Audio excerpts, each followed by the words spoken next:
Buonasera, benvenuti ai ragazzi, ai nostri artisti, ai nostri ospiti che gentilmente hanno accettato l'invito ad essere qua oggi in un momento in cui nella nostra città io sono veramente contenta di essere riusciti ad organizzare questo evento, perché oggi noi di fatto sdoganiamo la street art a Vittorio Veneto. Ci abbiamo messo tanti anni. Qui c'è Dario, che è il responsabile del Centro Giovani di Vittorio Veneto, il Centro Giovani Criciúma, che come me da tanti anni lavora per e con i giovani, e lui mi è testimone di come, ho fatto il conto oggi, 13 anni fa per la prima volta ci siamo confrontati sulla possibilità di cominciare a portare degli artisti che illustrassero alcuni muri della nostra città. È stato impossibile. Non c'era ancora evidentemente la maturità, la cultura per arrivare a quello che invece oggi finalmente stiamo riuscendo a fare. Quindi è un evento significativo quello di oggi, dico proprio è il momento in cui si sdogana la street art. Come siamo arrivati a questo evento, diciamo, e perché prima non si riusciva soprattutto a parlare di street art nella nostra città come in tanti altri luoghi? Io ricordo le obiezioni che mi fece allora il sindaco quando ero già assessore alle politiche giovanili. Gli ho proposto di cominciare ad usare i muri della città, da abbellire, dico io, no? I muri della città, raccontare delle storie sui nostri muri, ne abbiamo tanti dismessi. E lui mi rispose dicendo: guarda che se inizi a far lavorare dei ragazzi su un muro, poi ce ne saranno altri che, non vi dico la parola, ma insomma che rovineranno altri muri, e poi dice: in che modo noi possiamo essere sicuri che quell'opera d'arte venga mantenuta tale e non venga a sua volta rovinata da altri ragazzi? Mancava quindi, vedete, proprio la cultura della street art, perché di fatto, e l'abbiamo visto, lo vediamo in tutti i luoghi dove la street art c'è, laddove un muro viene lavorato c'è una cultura fra i ragazzi che capiscono, che apprezzano, che vivono quest'arte, di rispettare, perché è una vera e propria opera d'arte. Quindi non troviamo, dico bene, non troviamo le vostre opere rovinate da altri, al contrario, vengono illustrate. E poi c'è l'altro tema che mi entrava come un mantra, cioè che opere sono? La risposta era stata: sono delle macchie di colore. Cioè non era ancora passato il messaggio che non sono macchie di colore, ma che qualsiasi colore voi usiate su questi muri, che sia anche quando non sono delle immagini chiare, delle immagini immediatamente leggibili, sono comunque delle immagini, dei colpi di colore, del lettering, tutto quello che usate, che devono parlarci, che devono dirci qualcosa. Ci è voluto molto tempo, però oggi la street art è di moda, perché quando cominciamo a vedere cos'è Ca' Foscari, mi pare, no? A Mestre, dove è stata illustrata tutta la nuova costruzione, ma in giro per l'Europa ne abbiamo viste, ne stiamo vedendo tantissime, allora un po' alla volta anche a Vittorio Veneto siamo riusciti ad arrivare fin qua. Come si inserisce l'evento di oggi? Perché avete visto che è organizzato questo evento grazie e dentro il progetto Stimularte, è un progetto europeo a cui il Comune partecipa, siamo nel secondo anno. Allora, Stimularte è un progetto che ha come obiettivo quello di aiutare sostenere le imprese culturali e creative ad entrare in contatto con l'impresa tradizionale, sdoganando l'idea che chi fa cultura e chi è creativo debba semplicemente lavorare per se stesso e soprattutto non possa trasformare la propria attività anche in una vera e propria attività imprenditoriale. Quindi quello che abbiamo fatto in questi 2 anni, fisicamente o virtualmente, è stato confrontarci soprattutto con i nostri partner europei, dove abbiamo proprio vissuto, abbiamo incontrato altre situazioni dove la street art specificatamente, quindi una delle attività culturali creative, perché ce ne sono tantissime, La street art specificatamente è entrata nel tessuto sociale e imprenditoriale. Io faccio l'esempio che mi viene più facile in questo caso, che è ciò che abbiamo visto a Linz, dove c'è proprio un mural harbor, cioè un porto dismesso. Sostanzialmente immaginatevi la nostra Italcelmenti lungo un fiume molto più ampio, tutto dismesso, dove anziché lasciare andare questo spazio tanto da deteriorarsi e basta, è stato organizzata una vera e propria casa, una vera e propria abitazione che viene data a rotazione agli street artist europei, che poi ovviamente, siccome i muri sono particolarmente diventati appetibili, c'è addirittura la coda. Vengono ospitati per un certo periodo, localmente il comune dà loro la possibilità di avere un alloggio, vitto alloggio e i colori, quello che serve, e loro illustrano questa immensa distesa di muri, perché ce ne sono tantissimi, e lì decorano, li illustrano. È divenuto uno dei luoghi, un museo, uno dei principali musei a cielo aperto che abbiamo di questo tipo di arte moderna che abbiamo in Europa. Ecco, questo è un esempio di come l'artista di strada, lo street artist, fa più, però insomma alla fine il concetto è lo stesso, e possa essere valorizzato. In quel caso cosa succede? Non c'è solo l'immagine fine a se stessa, ma vengono organizzati dei veri e propri tour turistici. C'erano gruppi guidati che venivano condotti a loro volta da dei ragazzi che avevano contribuito a illustrare questi muri, e quindi si è creato un indotto turistico che poi si collega ovviamente a tutti gli altri punti di attrazione della città, tanto da contribuire appunto all'economia locale. Quindi questo è un esempio semplice, è uno dei tantissimi che potete immaginare, per cui l'arte, l'artista culturale e creativo, no? Come viene definito, può innanzitutto trasformare la propria passione in una attività imprenditoriale e secondariamente, una volta che sia una vera e propria attività imprenditoriale, possa metterla a disposizione del resto della società o di altre imprese, l'impresa tradizionale. Oggi noi abbiamo iniziato, grazie alla collaborazione di Mike, sotto la guida del nostro Mike, e che ha guidato appunto i ragazzi del Centro Giovani di Criciuma di Vittorio Veneto, del laboratorio di street artist del Centro Giovani Criciuma di Vittorio Veneto, che vedete tutti belli sporchi perché hanno lavorato tutto il giorno e continueranno a farlo fino a sabato 16 ottobre, quando l'opera verrà ufficialmente presentata alla città. Cosa è successo? Che un imprenditore illuminato, perché ne abbiamo anche di Vittorio Veneto, il signor Crater, che non è qui ma che è rappresentato da chi gli cura la comunicazione, Loris Bagliana, che poi ci racconterà la storia e che ringraziamo per la sua presenza. Quindi l'imprenditore della Inox Veneta, che ha sede nella zona industriale, ha chiesto a noi del Centro Giovani di dipingere, di illustrare, di raccontare una storia su questi 100 metri di muro. Quindi dal 16 ottobre avremo a Vittorio Veneto 100 metri di muro in zona industriale di un privato messi a disposizione, che su cui lavoreranno i nostri ragazzi. Quindi è davvero, capite che c'è una certa emozione, no? In questa coincidenza di eventi e in questa storia, perché siamo arrivati qua non per caso. Questo è il punto. Ecco, questo è un po' diciamo l'inquadramento dell'evento di oggi.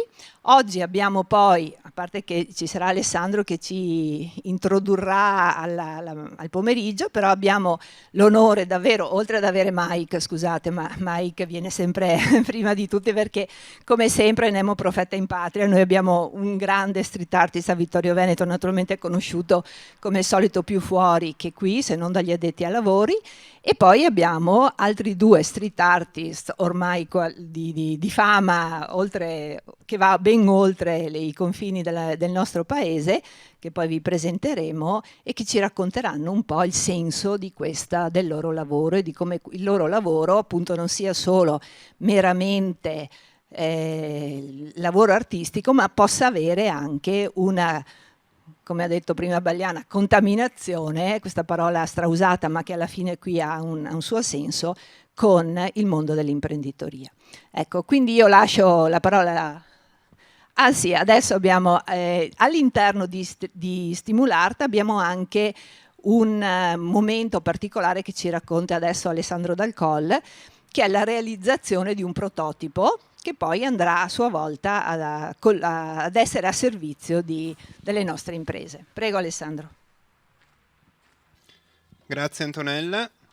Allora, noi siamo Biclever, siamo una realtà che è presente qui in città con il Fab Lab di Vittorio Veneto da un po' di anni. Ci occupiamo principalmente di nuove tecnologie e di supporto alla nascita di nuove imprese. All'interno del progetto Stimulart, oltre appunto a supportare le imprese culturali e creative che all'interno della città si stanno sviluppando, avevamo il compito di creare un progetto pilota che potesse in qualche modo mettere insieme quella che è la creatività e la cultura con le imprese e, visto che era il nostro pane quotidiano, con le nuove tecnologie. Quindi siamo andati e stiamo realizzando un nuovo laboratorio per l'utilizzo di quelle che sono anche le arti innovative e quindi tutta la parte che riguarda il mondo del virtuale, della realtà virtuale di tutte le connessioni possibili che possa avere. In questo centro saranno presenti delle attrezzature che potranno essere utilizzate da chiunque per iniziare a capire, sviluppare e creare qualcosa di nuovo che possa anche andare in favore di quelle che sono le imprese del territorio, perché si tratta di tecnologie nuove, di tecnologie che comunque già hanno un peso economico importante e stanno diventando sempre più la quotidianità anche delle imprese tradizionali.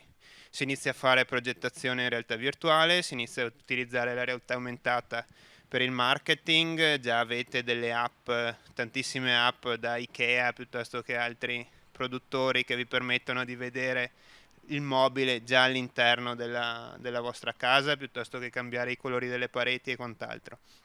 Quello che vogliamo fare è portare un po' di questo anche a Vittorio Veneto, sia per le imprese culturali che possano avere magari un nuovo sbocco, una nuova possibilità anche di sostegno economico, sia per quel che riguarda le imprese del territorio che possano avere nel territorio qualcuno che possa aiutarli a evolvere e a innovare. Quindi questo è il nostro scopo e è quello che fra pochi mesi riusciremo a dare alla città. Grazie. Intanto presento gli ospiti. Ci sono Loris, come ha detto prima Antonella, Joyce e Maid, che sono i due artisti ospiti qui da noi oggi. Ringrazio tutti per essere qui, per la partecipazione a questa serata e partirei dando almeno l'introduzione di quello che è il progetto Stimulart. L'idea alla base è la contrapposizione a quanto ha detto in un qualche modo un ministro qualche anno fa, no? Che era che con la cultura non si mangia. L'idea alla base è che la creatività e la cultura possono diventare un motore per qualsiasi città, anche per Vittorio Veneto. Questo non è una favoletta, non è una ricetta magica, è un dato di fatto, ci sono studi che lo dimostrano, che lo testimoniano. Vi consiglio un libro, se qualcuno di voi è curioso, che è La nuova geografia del lavoro di Moretti.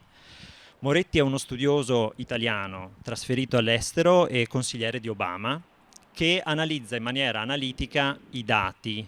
E quando noi parliamo di cultura dobbiamo sempre cercare di allargare lo spettro di quello che intendiamo. Da un lato abbiamo la parte vera e propria di arte, da un altro c'è tutto quello che è il lavoro intellettuale, la creazione di qualcosa tramite l'idea, non necessariamente la manifattura. E in questo studio, in questo libro, quello che emerge è che per ogni lavoro dato a un creativo, che possa essere anche un bioscienziato, un ingegnere, comunque qualcuno che lavora con la testa, si creano 6 posti di lavoro tradizionali. Questo perché quel tipo di figura, quel tipo di lavoro crea un ambiente produttivo, più produttivo degli ambienti tradizionali. Ora, quello che diceva Antonella, la questione è lo sguardo di lungo periodo, avere la fiducia di investire in questa cosa per vedere i risultati che probabilmente non vedremo il giorno dopo, ma che è il famoso principio di seminare un albero. Quando si semina un albero lo si semina per chi arriverà dopo, non si semina per chi appunto fa il gesto, è un gesto di altruismo.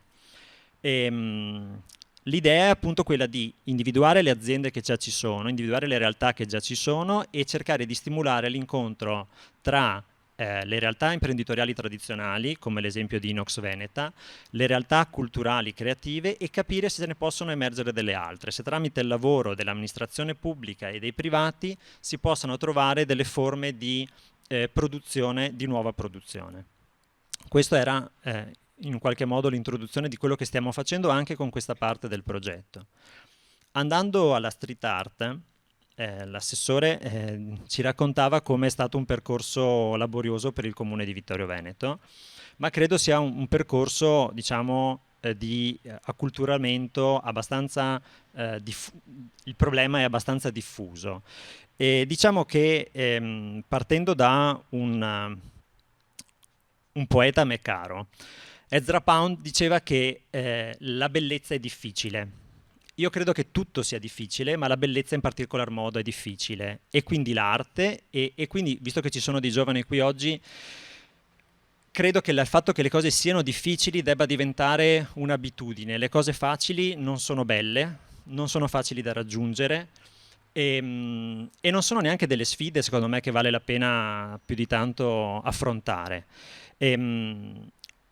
L'uomo è un essere speciale rispetto agli altri animali, almeno così ce la raccontiamo, perché è riuscito a fregare il problema della memoria, no? Gli animali hanno una memoria a breve termine, l'uomo tramite la scrittura è riuscito a ricordare le cose dei padri, dei nonni e in questo modo ad evolvere.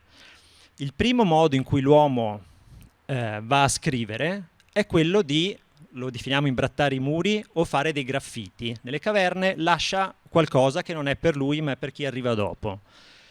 Questo è il primo modo per darsi una memoria. Saltiamo velocemente tanti secoli, arriviamo al Medioevo e cosa fa l'uomo? L'uomo imbratta o dipinge o abbellisce le chiese. Lo fa perché? Lo fa per educare, lo fa perché vuole educare la massa rispetto a quelli che sono dei precetti religiosi.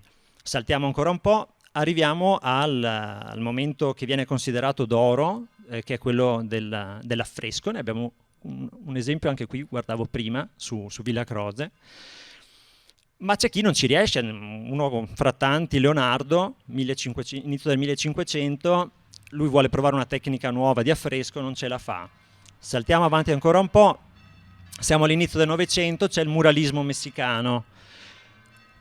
L'arte in un qualche modo si riappropria dell'uso dei muri. Facciamo un salto in qualcosa che non c'entra niente. Seconda guerra mondiale, i soldati americani vengono in Europa, girano e lasciano quelli che oggi chiameremo dei tag, dove vanno nei vari posti, hanno quello che può essere una firma condivisa, una specie di meme, che si chiama, mi pare, Kilroy, in cui dicevano Kilroy was here, Kilroy è stato qui. Questa idea della firma la riportano un po' in patria, e è un po' un modo per lasciare ancora una volta la memoria. Se vogliamo arrivare poi agli anni più recenti, anni 70 si diffonde il movimento, abbiamo Basquiat, il riconoscimento di questa forma d'arte, e noi nel 2021 ci troviamo nella difficoltà di spiegare che c'è un percorso lungo la storia che va dai periodi ancestrali ai giorni d'oggi. Per fortuna qualcuno si ricorda tutto quello che succede. Ora, quindi direi che questa piccola cronistoria molto veloce nell'arco dei secoli dovrebbe rendere chiaro come questa sia arte e sgomberare il campo da eventuali dubbi o perplessità di imbrattamento dei muri. Scusate se vi ho annoiato, chiederei ora a Mayde e Joyce di spiegarci come per loro quella che poteva essere una passione è diventata poi un lavoro, e sì, partirei dai vostri racconti personali. Vi dividete voi il microfono così io tengo quello per le domande. Ciao a tutti, io sono Joyce e ho iniziato a dipingere nel 92 come un ragazzo normale, però aveva proprio la necessità di lasciare il proprio segno, il mio nome, lo volevo scrivere e mi è venuto normale scegliermi il nome e andare a scriverle. Volevo solo divertirmi ed è stato molto spontaneo. Poi nel corso degli anni diventa consapevolezza e il semplice divertimento non basta e c'è bisogno e viene secondo me molto spontaneamente si ricerca un'evoluzione e di esasperare quello che si fa fino a trovare un proprio stile personale, una propria cifra stilistica e poi ognuno prende il proprio percorso. Nel mio caso sto cercando di portarlo su qualsiasi cosa, va anche al di là di quello che possiamo chiamare graffiti o street art, è diventato forse anche un'altra cosa, però sicuramente parte da lì e sicuramente fa parte del movimento che secondo me è la cosa più fresca degli ultimi 40 anni dal punto di vista artistico, soprattutto quello che per me sono i graffiti più che nel concetto di street art in generale e basta, questo per dire è il mio percorso non ha un percorso diciamo scolastico, me lo sono imparato per strada con i miei amici e basta e siamo qua. Salve a tutti, io sono Made e bene o male il mio percorso non si discosta molto da quello di Joyce perché fondamentalmente più o meno abbiamo cominciato insieme e il percorso grosso modo è andato avanti parallelamente. Anche io ho cominciato a dipingere perché avevo voglia di farlo, perché magari avevo visto già delle cose, mi sembrava una cosa figa da fare, perché comunque parliamo di un momento in cui avevamo 18 anni, 17 anni, così, e di conseguenza c'era una pulsione forte di posizionarci anche in qualche modo nella società e di volerlo fare in maniera originale, in maniera autonoma, senza per forza dover ripercorrere magari dei canali che potevano essere più istituzionali o cosa. E da lì poi parallelamente magari a delle collaborazioni lavorative, nel mio caso di grafica e di cosa, è andata avanti e ha portato a un certo punto a prendere una decisione e di dedicarmi solo sostanzialmente al mio lavoro e meno per una committenza che non mi richiedeva direttamente un mio coinvolgimento creativo, insomma. Allora, hai toccato un tema che è quello della committenza, no? Nel senso che, salvo rari casi in cui l'arte si fa per l'arte, tendenzialmente se uno vuole farne la sua professione, lo fa per qualcun altro, no? E poi, com'è la committenza nel campo della street art? Qual è il Allora, panorama? sì, faccio un passo indietro, nel senso che fondamentalmente quando noi abbiamo cominciato a fare questa cosa la facevamo per noi e quella era la cosa più importante fondamentalmente. E come dicevamo quando ci siamo parlati prima,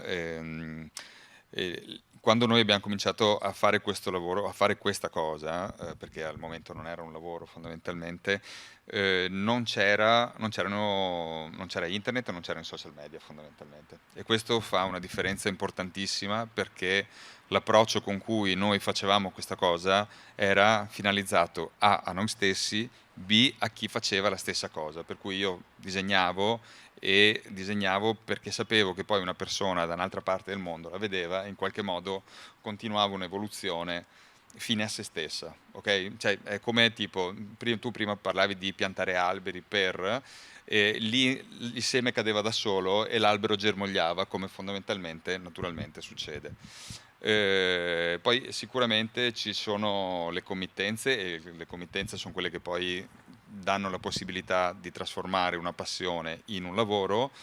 Ovviamente ci sono diversi tipi di committenze, ci sono le committenze che chiedono una decorazione fondamentalmente, e quindi che vogliono in qualche modo arrivare a uno scopo, mentre c'è una committenza più vicina al mecenatismo fondamentalmente, dove una persona, come abbiamo detto prima, illuminata, decide di investire nel genio, tra virgolette, passami il nome, però nell'opera del genio della persona, per in qualche modo perché intravede in quell'opera un lavoro di un certo tipo di valore e vuole portarlo fondamentalmente a un livello successivo. Sì, mi pare che la differenza, diciamo, tra decorazione e opera d'arte sia chiara a tutti. Sì, lo so, però scusami, No, no, però è un momento, come si diceva prima, un momento dove questo tipo di cultura, chiamiamola street art, eccetera, va di moda, e di conseguenza, come tu ben sai, la moda crea tutte le sue varie dinamiche, per cui ci sono delle dinamiche promiscue, ecco, passami il certo. Sì, sì, termine. sì, sì. E chiederei a Loris, no, che è qui anche diciamo, come rappresentante di un'azienda per la quale segue la parte di comunicazione, che tipo di committenza è, qual è stata nel caso del lavoro qui di Vittorio Veneto l'approccio a quest'arte? So che siamo registrati e quindi il dottor Cratter, che è il committente, quando mi sentirà, probabilmente avrà qualcosa da dire, perché abbiamo parlato di imprenditore illuminato. Ecco, io non vedo Cratter come un imprenditore illuminato, ma lo vedo come imprenditore illuminante, che è una cosa diversa e che viaggia costantemente sul filo dell'innovazione, quindi costantemente, quindi non può andare oltre, perché altrimenti l'azienda non sarebbe produttiva e non sarebbe... questa è la sua visione.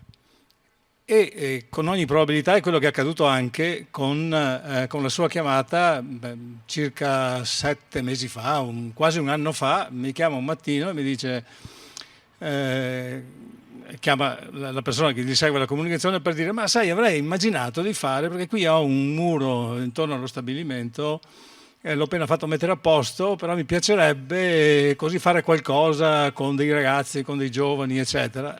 Io in un solo momento sono entrato dentro in un altro mondo, perché personalmente mi sono occupato molto di queste cose, perché come il vostro assessore mi sono occupato qualche anno fa di politiche giovanili, ero assessore a Conegliano, e quindi la street art l'abbiamo sviluppata e abbiamo fatto più o meno lo stesso percorso che ha fatto Vittorio Veneto. E quindi gli ho detto: guarda che sei caduto all'interno di un vortice che adesso tu non sai dove va a finire, ma da qui partiamo e andiamo.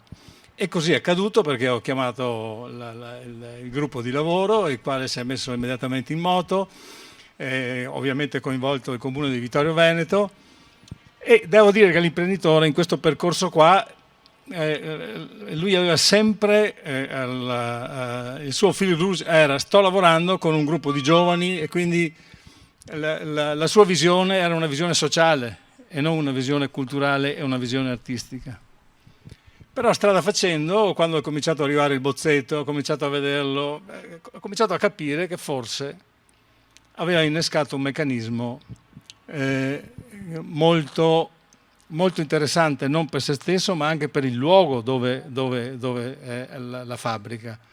Perché questa è un'azienda che ha una fabbrica qua, ne ha in Olanda, ha diversi brand, quindi Nosveneta, Compex, ed è un'azienda rigorosissima, lavora all'acciaio, quindi immaginate, quindi non siamo nel mondo del design, anche se il design c'è, perché l'acciaio oggi è... Però l'acciaio è un prodotto assolutamente ecologico, riciclabile. Se andiamo a vedere sopra lo stabilimento c'è un mare di pannelli di fotovoltaico, quindi tutto quello che lui poteva fare dal punto di vista della compatibilità ambientale, che è tanto di moda, ma questa è un'azienda che ha cominciato a farla molti anni fa, lui l'ha fatto, e quindi sentiva questo bisogno di fare un passo avanti. Ecco, quindi la chiamata è stato il suo bisogno di fare un passo avanti, e devo dire che ho sentito parlare di arte, l'arte, e lo dico da ex assessore alla cultura anche, l'arte non è cultura, l'arte è un generatore di cultura. Dall'arte nasce la cultura e cambiano i sentimenti di una popolazione, di un paese, di una città, di un territorio. E quando si arriva in cima a un percorso, il passo avanti, che è quello che ha sentito il bisogno di fare Crater, si passa attraverso il pensiero creativo. È questo che ha sentito un imprenditore. E quindi quello che diceva prima l'assessore Caldarta, che è questo l'obiettivo finale di un progetto come questo, quello di far capire e di condividere in maniera molto forte con gli imprenditori che attraverso questi passaggi si può conquistare il mondo. Uso questo termine non come una battuta, ma fa parte della nostra storia, fa parte della nostra cultura. Se noi pensiamo, torniamo indietro di quasi 500 anni, quando hanno fatto la cupola del Brunelleschi, non c'erano ingegneri, c'era Brunelleschi che l'ha progettata, un grandissimo artista. E altre opere sono state progettate da artisti, Michelangelo. Quindi quando si è arrivati in cima, se si vuole superare il limite, bisogna mettere il pensiero, e bisogna mettere il pensiero creativo, bisogna mettere insieme al pensiero tecnico, bisogna mettere il pensiero umanista. Questo è il percorso, mi pare, che ho percepito, ed è il percorso che trovo molto interessante per l'impresa che in questo momento rappresento. Ed è, e finisco qua, questa sensazione dell'imprenditore, che è un imprenditore illuminante, perché in quella zona industriale, che è una zona ricca di aziende di alto profilo, che hanno mercati in tutto il mondo, quindi sono grandissime aziende, però uno che passa non ha questa percezione. Allora la comunicazione, fra le tante attività che ha, è anche quella di riuscire a raccontare chi sei nel luogo dove sei, perché questa è la prima rappresentazione. Barilla, quando davanti alla fabbrica di Barilla c'è un campo di grano, chissà perché. Comunicazione. E in questo caso è un passaggio che bisogna fare. Allora Crater, nella sua visione, dice: forse qualcuno comincerà a dire che è meglio che taglio anche l'erba che sta intorno alla mia fabbrica, non solo quella che è dentro la mia fabbrica, perché chi arriva, quindi questo segno che i ragazzi stanno facendo nel muro, poi se avrò mezzo secondo racconterò quello che hanno in mente, che è di una... Io, come ho visto il primo bozzetto, sono caduto, l'ho mandato al cliente e gli ho detto: guarda, vai, perché è una visione di futuro per questo territorio bellissima. E quindi quel segno dovrebbe generare, che è quello che deve fare la cultura. Contagiare. E a supporto, scusa Alessandro, di quanto diceva adesso Loris, c'è il fatto che non stiamo parlando di qualcosa che ci siamo inventati noi, cioè tutto ciò, questa nuova economia che si sta generando è, per quanto riguarda le politiche europee, uno degli obiettivi principali che si stanno mettendo in piedi, per cui tantissimi anche fondi destinati all'impresa sono destinati alle imprese culturali creative. Quindi esserci al momento giusto è particolarmente importante. Questo pezzettino di registrazione interesserà molto a quell'imprenditore. Ecco, sì, interesserà lui e interesserà qualsiasi altro imprenditore, perché oggi apriamo, come ho detto, veramente abbiamo sdoganato un tema. E come ha detto giustamente Bagliana, siamo in una zona industriale che è una delle più importanti della nostra regione, anche come dimensione. Avere un segnale, un messaggio come quello che viene dato da questo muro, con il messaggio che i nostri mitici ragazzi lasceranno, ma lo mostreremo solo il sabato 16, lo abbiamo visto solo noi il bozzetto. E è veramente importante, è un primo passo che speriamo veramente diventi il passo copiato, emulato, ripensato da tanti altri. Sì, cioè ovviamente è tutto condivisibile. Diciamo che in questo esempio che abbiamo portato c'è uno degli aspetti forse più dirompenti della street art contemporanea, no? Rispetto agli esempi che facevo anch'io prima, cioè il fatto che possa andare anche a riqualificare delle zone degradate, no? E quindi chiederei ai nostri due ospiti qual è la vostra esperienza, una cosa di cui abbiamo parlato anche qualche giorno fa e che era quello che diceva anche l'assessore Caldart, cioè questo tipo di arte porta con sé una sorta di, può sembrare un ossimoro, ma di senso civico. Joyce, tu mi raccontavi, no? Che pensi sia una cosa che ti ha fatto essere un cittadino migliore, no? Assolutamente sì, anche facendo cose non prettamente, diciamo, sì, legali, poi però mi ha sviluppata come cittadino e sì, mi ritengo una persona migliore dopo con la mia esperienza. Ma puoi raccontarci un po' di esempi che hai fatto direttamente tu o che conosci in cui l'intervento è andato a appunto migliorare un tessuto urbano, un quartiere, una zona? Quasi tutti, nel senso, soprattutto negli ultimi anni, quasi tutti gli interventi fatti di esperienza vedo che migliorano sia per la gente dal punto di vista visivo, crea un'identità anche stessa del posto dove non è più un posto anonimo, ma acquista proprio un suo valore specifico e comunque crea stimolare altre visioni, altre immagini, cose che si pensavano non possibili, ne permette agli altri, cioè crea proprio influenze sulle varie persone, sulle nuove generazioni che lo recepiscono e successivamente ne faranno delle altre cose magari. E sicuramente c'è bisogno di persone anche illuminanti che favoriscano questo e serve un minimo anche di scelta curatoriale, criteri, cioè che non può essere applicata a 360 gradi su solo perché disegno così. E secondo me con questa formula i risultati sono sicuramente elevati e nelle mie esperienze sia dal punto di vista lavorando con privati, con il pubblico e anche per se stessi il livello estetico e di concetto è molto elevato. Made, ti cambio la domanda, se no dovete ripetere sempre la stessa cosa, sembrate poi... mi interessava, visto che abbiamo qui dei giovani che si approcciano a questa cosa per la prima volta, o forse una delle prime volte, perché hanno, grazie a un imprenditore illuminante, un'amministrazione che ha fatto un percorso, questa possibilità.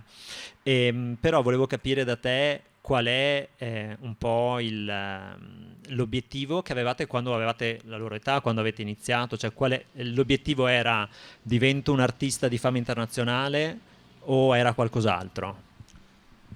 Ma sì, fondamentalmente, almeno per quanto mi riguarda, quello che mi ha sempre interessato era cercare di essere innovatore in quello che facevo. Come l'imprenditore? Sì, fondamentalmente sì, cercare di trovare, di inventare una visione nuova a quello che era il mio contesto, cioè il writing dove mi muovevo, eccetera, di portare un modo diverso di fare le cose. Diciamo che a Padova, grazie anche a delle personalità importanti a livello di artisti, in cui con noi c'è sempre stata una spinta a recepire quello che arrivava e non fare quella cosa lì, ma cercare di dargli un carattere personale molto, molto importante che si vede poi nei risultati di più o meno tutti gli artisti che sono venuti fuori da quel gruppo lì e in qualche modo ha sviluppato proprio anche dei filoni di modo di fare questa cosa qui. Ora, è sempre, come ti dicevo, è sempre stata un po' questa ricerca che mi ha motivato fondamentalmente, il fatto di cercare di sfidarmi anche nel fare cose più complicate o di trovare soluzioni nuove, eccetera, per cui era sicuramente rivolta verso l'interno questa ricerca e questo cercare di migliorare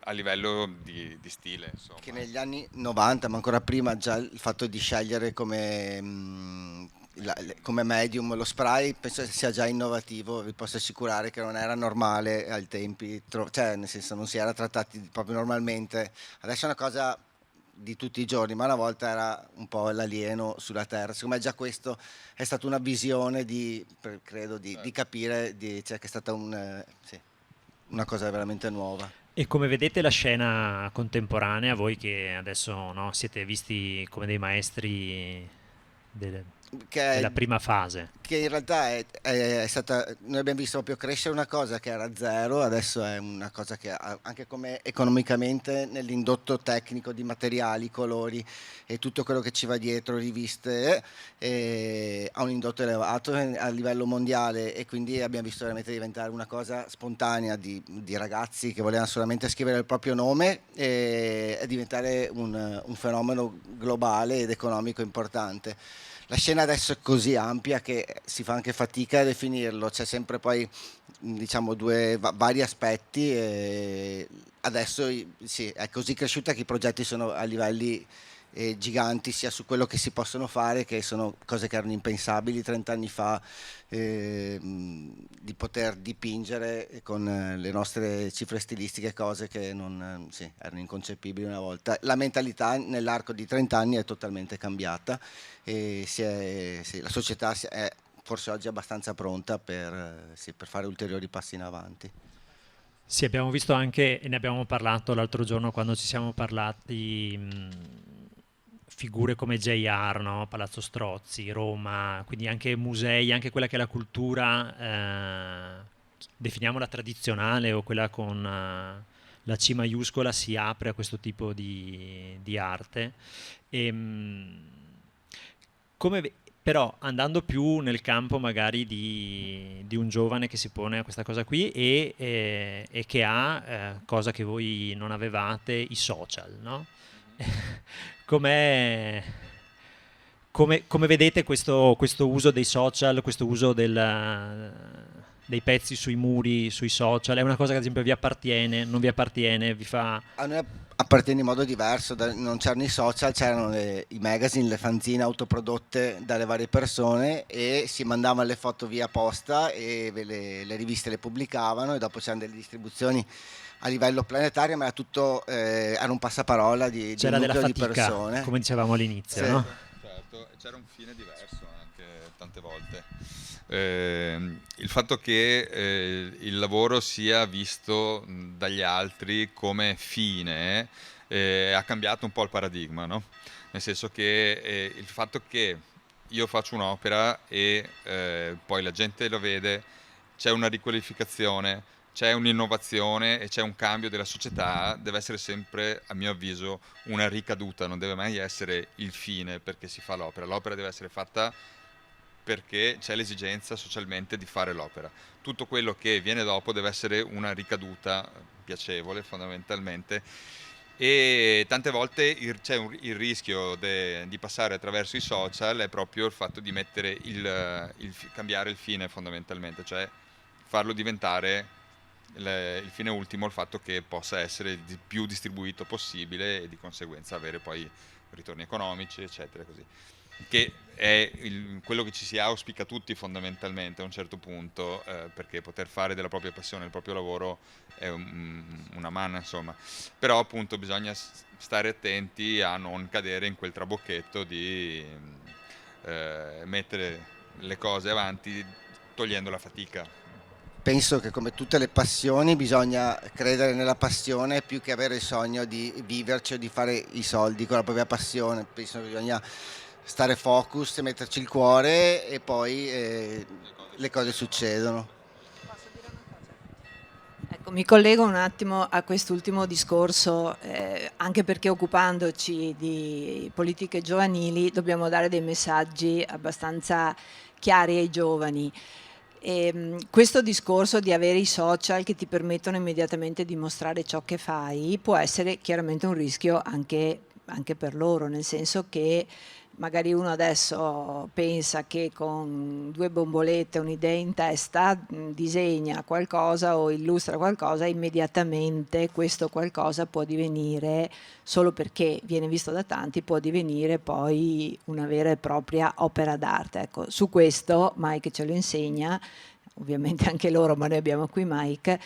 Bisogna lavorare, cioè c'è da imparare, c'è da sudare, c'è da faticare, come avete detto voi, e mi piace che lo dicano loro che l'hanno provato. Quindi il messaggio, se posso, ai giovani è: certo, noi anche come politiche giovanili, come Centro Giovani, attiviamo questi laboratori di street art proprio per dare la possibilità a chi ha voglia, a chi pensa di essere portato, a chi vuole provare, di imparare come funziona, quali sono le tecniche. Dopodiché ovviamente c'è la possibilità di crescere, e poi per chi riuscirà a diventare bravo o brava, di mostrare, di pubblicare, di fare della propria passione un vero e propria attività lavorativa. Però mi piace sottolineare l'importanza del fatto che non è che solo perché abbiamo Facebook o Instagram o TikTok immediatamente ciò che facciamo diviene un'opera d'arte, giusto Mike? Mike per primo ci ha messo tempo anche. Io ricordo voler mostrare, no? Le prime volte che ho incontrato Mike mi ha un po' così sorpreso il fatto di sapere, sentire da chi già conosceva le sue opere, che davanti avevo un vero e proprio artista, ma lui era quasi timoroso di mostrare le sue opere. Io all'inizio ho avuto proprio questa impressione di un ragazzo che avesse dentro un'energia pazzesca, ma che quasi non era ancora pronto a mostrarla. Ecco, questo è un grande insegnamento che tu puoi dare a questi ragazzi che contano sul tuo impegno e sul tuo lavoro. Aggiungo proprio su questo che quello che è accaduto non sarebbe accaduto se il territorio, quindi la città e ciò che sta intorno, l'ha detto prima l'assessore, sono 17 anni che sta lavorando su progetti come questi. Quindi è caduto all'interno di un tessuto che è pronto a raccogliere, ad accogliere un progetto come questo, ma soprattutto a costruire un seguito. Questa è la differenza, non diventa un'opera su un muro che poi scomparirà, ma diventa parte della costruzione di un'immagine più ampia di questo territorio. Se pensiamo che dove sta l'azienda è a 7 km dalla zona UNESCO, quindi dalla core zone dell'UNESCO, e a altrettanti chilometri dai boschi incontaminati che ci sono qua in Cansiglio. Quindi questo luogo è davvero affascinante. I progetti come questi devono star dentro a questo fascino, non possono essere, e sono caduti esattamente dentro a un luogo che ha lavorato in questi anni per costruire tutto questo. Adesso non so se faccio una gaffa e spoileriamo, perché Loris prima ci hai incuriosito dicendo il bozzetto bellissimo, forse ve lo racconto. Però un pezzettino lo racconto, mi dispiace per voi, ma perché è troppo bello, perché quando l'assessore mi ha chiesto se vieni a parlare dell'azienda, di cosa parli? Beh, io parlo del muro, delle 4 stagioni del muro, che non ha molto da vedere con Vivaldi, o forse ha tutto da vedere con Vivaldi, perché loro hanno immaginato in questa lunghissima parete, hanno immaginato una foresta che rappresenta con i colori, loro non so se hanno immaginato le 4 stagioni, ma quello che ho visto io, ho visto le 4 stagioni e mi è partita la musica in testa. Poi la curiosità finale che faranno, che è lo sguardo, il futuro, quello lo dovrete andare a vedere, quello non faccio nessun spoiler. No, di quello no. Grazie. Anche perché, scusate, quando il cliente l'ha visto, gli è piaciuto tutto, però quella roba lì mi spaventa un poco. Gli ho detto, se ti spaventa vuol dire che è perfetta, andiamo. Allora, abbiamo parlato in un qualche modo del genius loci, no? Quello che si crea in un determinato posto, che solo lì si può creare, ma abbiamo anche parlato in un qualche modo di arte e di possibilità che questo intervento venga emulato da altre aziende, che ci sia una riqualificazione urbana di quella zona. Uno degli aspetti con i quali poi chiuderei, perché credo di essere nei tempi, è proprio questo però, è un'arte che nasce nella strada, nasce nei muri, ma se la consideriamo arte, come la pensiamo per il futuro in termini di conservazione? Cioè, cosa dobbiamo fare, cosa si fa, come è l'approccio rispetto a questo tipo di interventi? Credo che adesso c'è un forte trend sui disegnare qualsiasi cosa e può andare anche bene, però bisogna fare anche sicuramente un passaggio di pensiero nei prossimi 5 anni, 10 anni, cosa succederà in questo sterminio di pareti che verranno dipinte, e servirà un pensiero che sia conservativo che anche rigenerativo, anche di tornare alla semplice parete bianca, perché sennò il rischio è in un momento di euforia abbiamo dipinto tutto, ma poi esatto, e poi è tutto così. Quindi penso che sia lungimirante sia pensare a una società diversa, strutturata in modo diverso, ma anche di come conservarla e di come tramandarla al prossimo senza avere migliaia di pareti che sono veramente inguardabili. Poi questo che sia fondamentale anche nella visione di creare un progetto, di pensare poi come lo manterremo vivo per i prossimi 5-10 anni. Io chiuderei, se non avete altro, così non andiamo oltre l'ora che dicono che a noi. E vi ringrazio tutti della vostra presenza qui oggi, ringrazio ovviamente gli ospiti, Loris, Antonella, Joyce e Maid, e buona serata a tutti. Grazie.